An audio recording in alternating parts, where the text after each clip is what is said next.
into this one, you guys. Alireza Firouzja against Wesley. So must-win situation for Wesley to take it to tie breaks. And Alireza Firouzja, he has 7 minutes left on his clock. Does it look like something he can put into a draw or a win? Well, on the face of things, on a quick first scan, it might look like it's headed towards a draw. Level number of pawns, a very simplified position in an endgame now. But I would be worried if I was Alireza Firouzja, because actually, if you look at the pawn structure, it's slightly imbalanced. Black's pawn structure, nice and compact, all defending each other, no weaknesses there. White's pawn structure, it looks good with a nice far advanced pawn in the centre, but that pawn could become a weakness. But most of all, because it's an endgame, we talk about king activity, and Black's king actually has an easy route into the position. Black's king is simply going to march on the dark squares, on a diagonal, into the centre of the board. And after that, I think White is going to struggle to contain Black's activity. White's king, meanwhile, is going to take an age to get onto a good square. And also, in terms of the bishops, Black's bishop's a bit more active than White's. Black's rook is doing the attacking, White's rook's doing the defending. It's a lot of tiny factors, and it might not be enough to win, but Black is the only one who can be happy here. Feels like Firouzja is already struggling for the draw. Yeah. I must admit, when I first saw this position and I just scouted the territory, I thought this is a position that Black will win 9 times out of 10. And it's precisely for the reasons you mentioned, you know, more active king, more active bishop.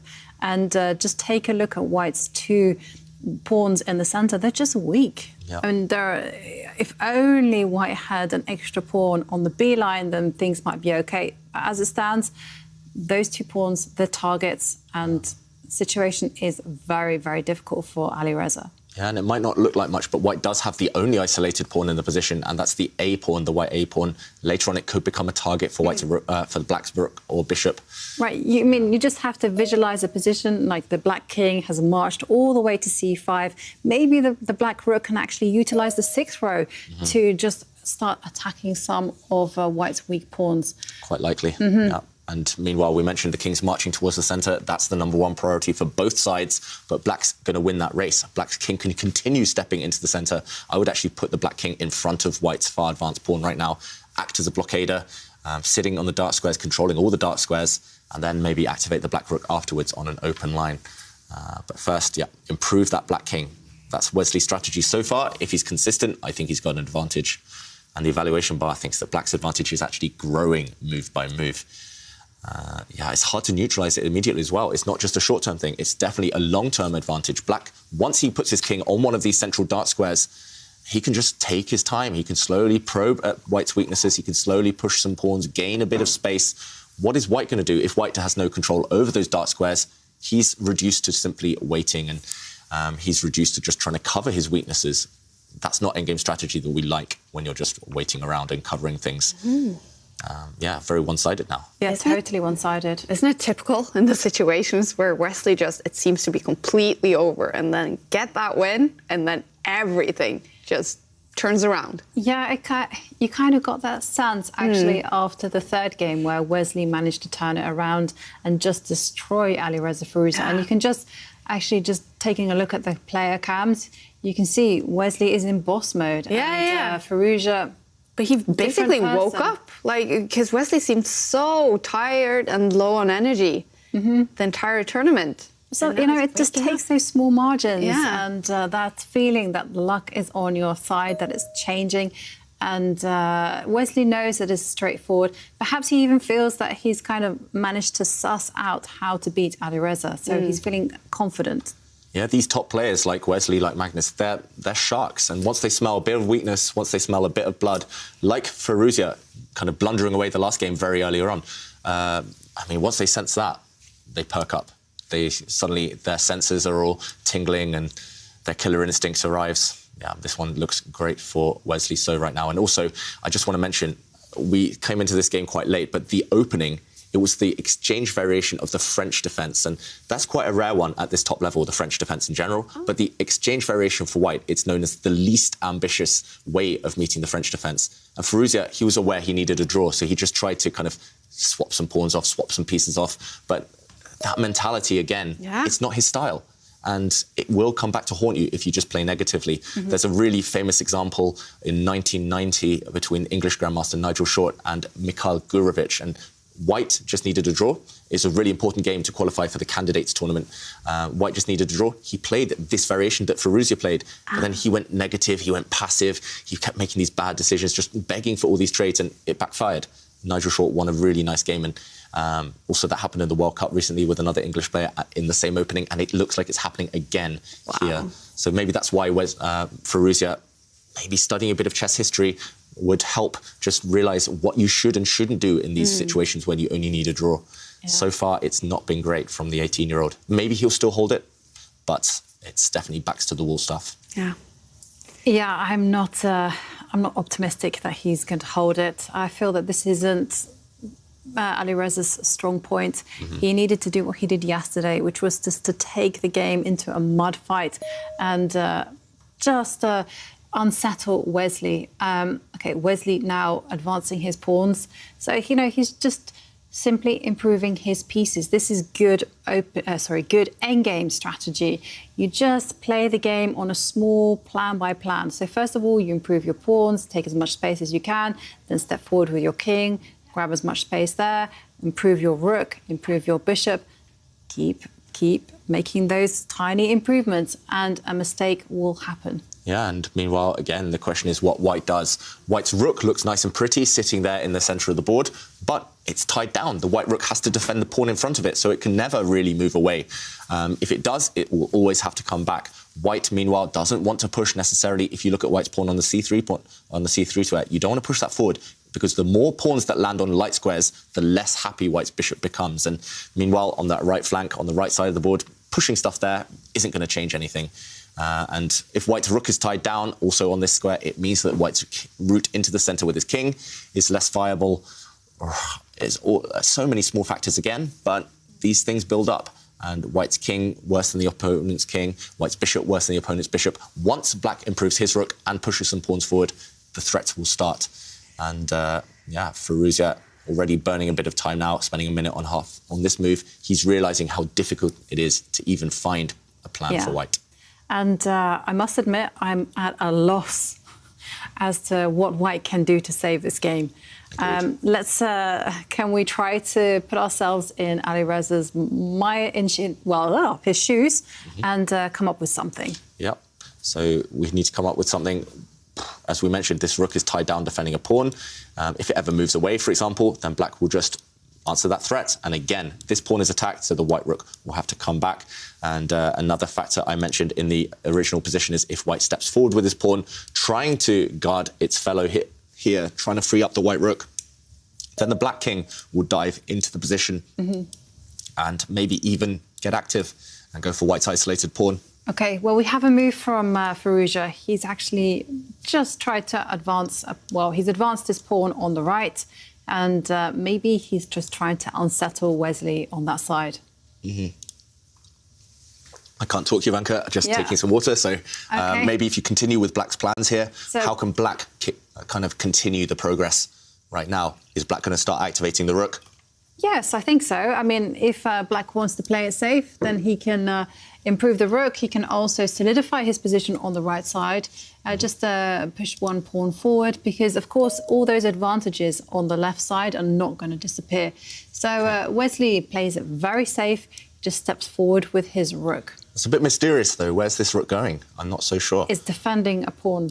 OK, it's defending some pawns. And Wesley just simply saying, hey, I will defend my pawns first, and then I will initiate active operations. OK, this is quite interesting, actually, because Wesley here, it looked like he wanted to go active with the Black king once more, also opening up an attack against this pawn. But if this move was played, it would have walked into a potential check. And now if the Black king stacks on a pawn, whoops, suddenly you let the white rook go active on the 7th rank. So now I finally understand the reason behind Wesley's move. He's brought his rook up, protecting this pawn. So if White just does nothing, then the Black king can move forward, and this same idea doesn't work. If the white rook goes across check, you can just take this pawn, and there's no capture on this square. And no skewers as well. Yeah, no skewers, because now a check would simply be met by the king sidestepping. The rook is on a protected square. OK. So, OK, Firouzja has met this rook lift, this really clever, I mean, this is why he's so good, Wesley, so in the endgame, but really clever, deep idea. He's met it by bringing his bishop to this square, but OK, this bishop on this square looks really superficial. The Black king can start moving forward to attack it. It will do. It Absolutely. will do at some point. The pawns might start pushing forward. You don't even need to rush with this. You could even sit on the square with your king. You could just start bringing your rook across first. I mean, one thing that I was thinking that Alireza could potentially do is, first of all, start advancing some pawns on the right. So say I move my rook. Yeah, say you move rook, and then... Yeah, I was actually...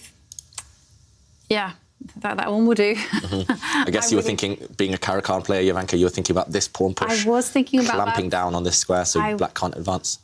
That is exactly what I was thinking. And also, I kind of wanted to keep the flexibility of my rook. Wanted to maximise its potential. So, for example, if the bishop drops back, the rook might come and attack some pawns. Right. But, OK, this hasn't happened on the position right now. We did see here, Wesley, OK, sneaky idea. He's brought his bishop in. That is actually quite clever, because white's bishop is on a superficial square. I was expecting, if black's king marched forward, for the bishop to drop back. And at least it's quite stable here. But now, after Wesley's move, after the bishop has jumped in, now it's less attractive for white to put his bishop on the square. If the bishop drops back, I think black will just trade quite happily. And yes, he's united these two white pawns, but look at this, the black king getting active, and the white pawn is simply dropping off on the next turn. No way to save it. Black is going to go a pawn up. So the current position is this one. White's king has gone forward, but now black can give a check if he wants. He can move his king into the position. This looks, again, like Wesley is slowly and surely making progress. Hey, Wesley's king has finally taken a step forward, and still the issues just remain for Alireza. They're just not going away. I think you have to make a little hidey hole for the bishop to retreat. I think you have to kick away black's bishop. OK. I think the white king should retreat, hitting the black bishop, and then you step back with your white bishop. There might be some counterattacks. No, there isn't. OK. There isn't any counterattacks. No counterattacks yet. Yeah, so white's bishop and rook, it looks so shaky, but they are defending everything. They are kind of the glue holding white's position together right now. Black's bishop, once it retreats, I mentioned that square for the white bishop to hide on. It's going to be available, most likely. OK, Wesley, he still needs good technique to finish this off. Firouzja has defended quite well, I think, on the last couple of moves. Bring the white king across, that was the key plan to defend. I think everything else, and he would have been busted. He would have had no chance to hold this game. The normal form that Wesley has been in the tour, would you feel very confident that he would win this game? Yes. It's simply that he hasn't been at his best form in this tournament. That gives maybe Alireza some hope for a draw. Killer instinct hasn't really been there so far for Wesley. He showed it in the last game, let's be fair, and in a couple of games in the prelims, he was ruthless when he got the advantage, but he has let a couple of games slip. Yeah, Wesley's main crime has been that he's just made these big blunders. I mean, I think his overall play has been very good, but somehow one big blunder and his position has just fallen apart. And one common theme in yesterday's game was that they've been relatively sharp positions and he's just lost control and that's it. And here I think this is a position where Wesley is in his element. He is a positional player at heart. He always has been since he's been a kid. Yeah, and OK, now the bishop retreats. OK, and now white's bishop also steps back. So at least white's bishop, it feels nice and safe now, protected by a pawn. And there are ideas of white's rook just stepping across one square, kicking the black king back. So, OK, Wesley puts his pawns all on dark squares on that side of the board. That's quite sensible. Pawns on dark squares won't get kind of threatened by white's bishop anymore. And also black's rook covers everything. Black's rook defends everything on the 7th row. But it does feel a bit slow. I don't like that move. You don't like that move? I don't like that move. Why not, Jovanka? Because I can see situations where that pawn configuration there on the right will be stuck. Will not be able to move, and it would give me hope. White will need something to attack it, though. And yeah, my rook. OK. At some point. Maybe, yeah. So big committal decision by Wesley. So especially with his pawn configuration on that right side. Meanwhile, though, Alireza Firouzja, he went for one of black's pawns, but that was easily defended by Wesley. So with the black king, so black's king has been forced to step back. Not ideal for Wesley. So it's looking better for Firouzja. The last 3 or 4 moves have gone in his favour. It feels like Wesley maybe just a bit indecisive. He knows his position is good. He knows that black is the only one who can really win unless something crazy happens. But the problem is what the next step is. And I mean, we're struggling for a direct plan as well in the studio, so we don't blame Wesley. It's difficult. But if this trend continues... Ooh. Wow. No. OK, so Firouzja committing his pawns forward. That normally is very, very ugly. That's why we're kind of shocked here in the studio, because you don't want your pawns on light squares blocking in your own bishop. But also look at the white rook. It's completely blocked in now by its own pawns. But I think his idea is very specific. He thinks it's unstoppable next turn to push that white pawn forward one square further, kind of deflecting the black king away in order for the white rook to take that corner pawn, that A pawn. So, OK, risky decision from Firouzja there. I have to say, once I got over my initial repulsion about, voluntarily trapping in your white rook, I actually realised that it's probably a good move. So he's going to move it again now? That's what you expect? Yeah. Absolutely. He's going to push forward with his pawn, and this will force the king to absolutely capture that pawn, and then it will be simply a trade of pawns. I mean, he has to do that at some stage. Yeah, otherwise the white rook, OK, he goes here for it comes. Otherwise the white rook was just trapped. And actually black had ideas of retreating the black bishop to trap that rook in the corner. So, OK, Firouzja's gone for it. Is this the right moment, though? Is Wesley actually even going to take that pawn? That's the question. You mentioned that's the most natural, to get rid of that pawn, because white has a really scary pawn duo right now.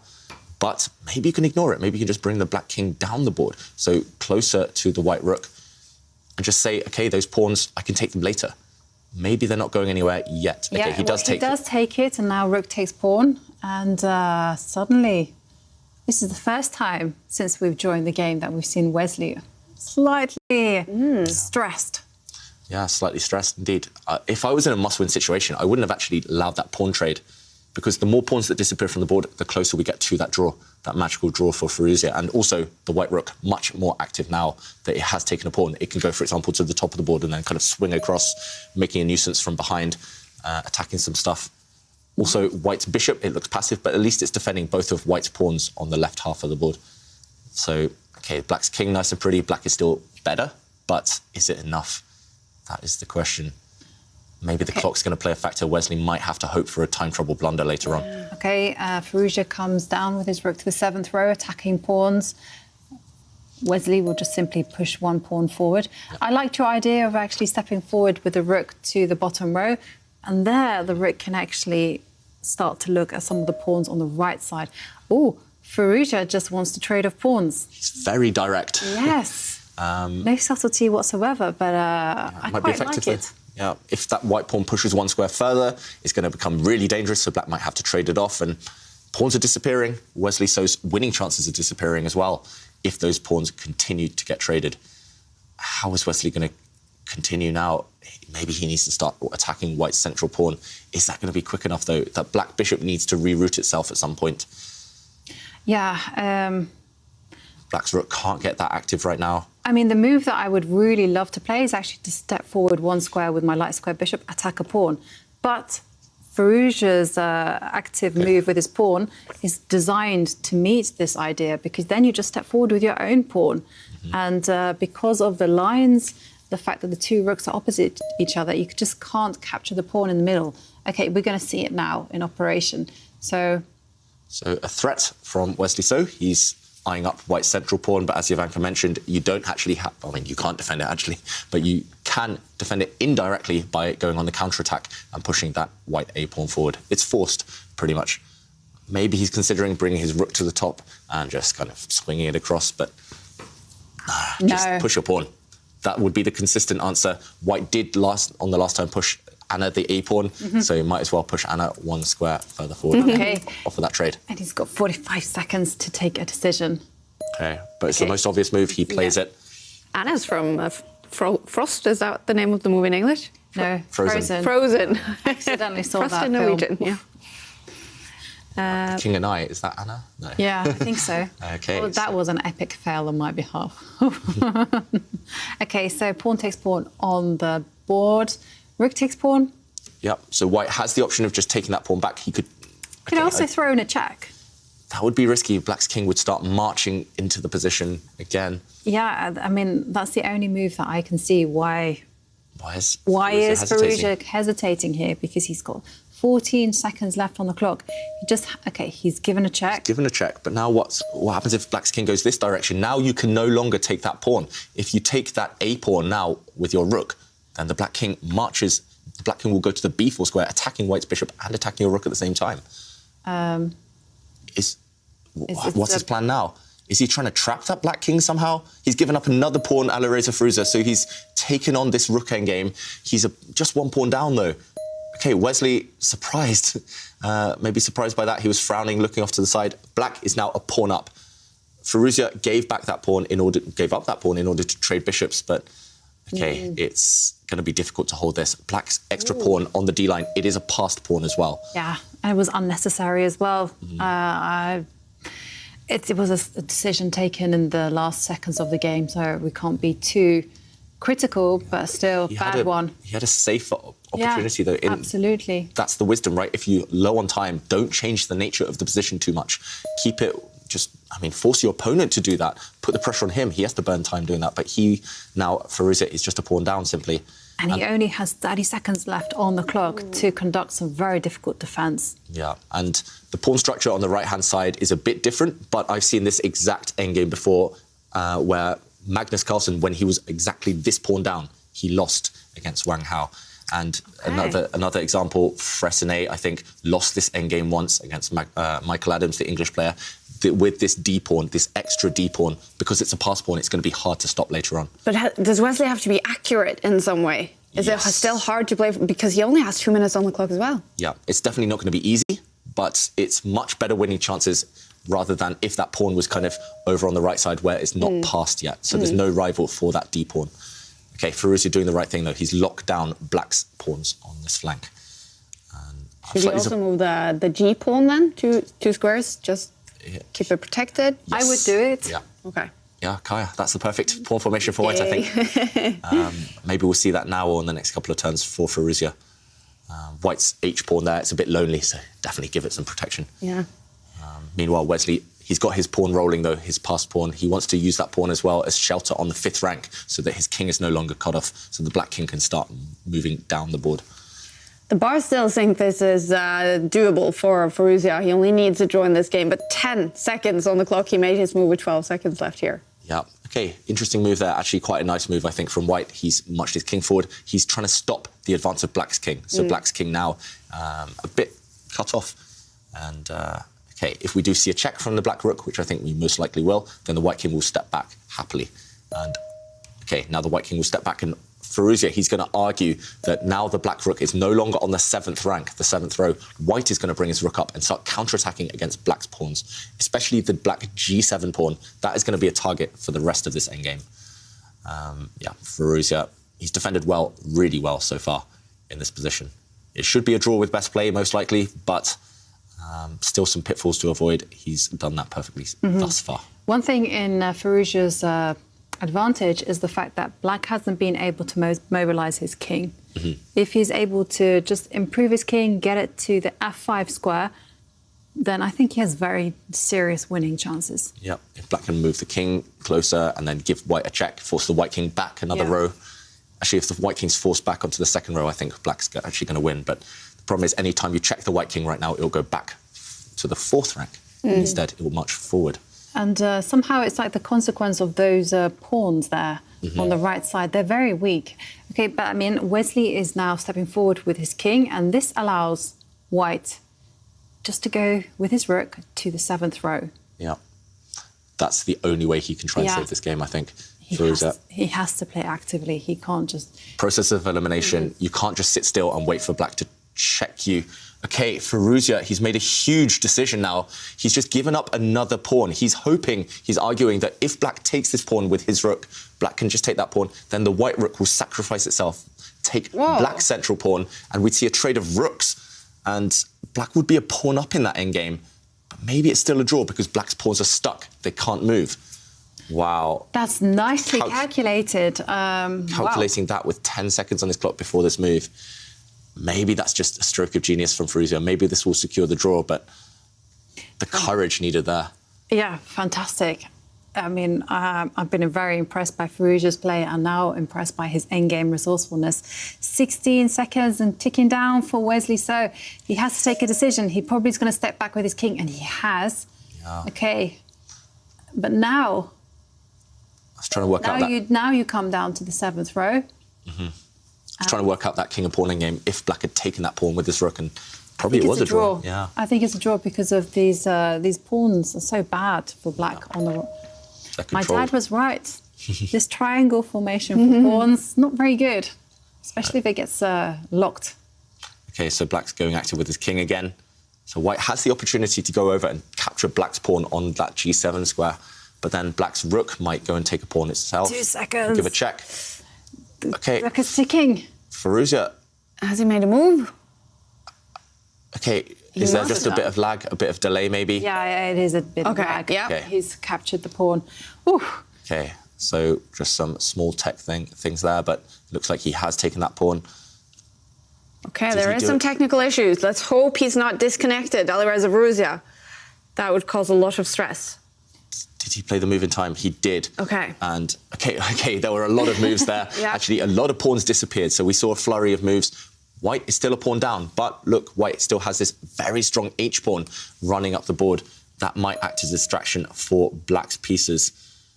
OK, it's 2 versus 1, but those black pawns, they're disconnected. They don't help support each other running forward. I think this is a draw with best play. White's king as well can go after black's central pawn. That's the strategy that I would immediately take.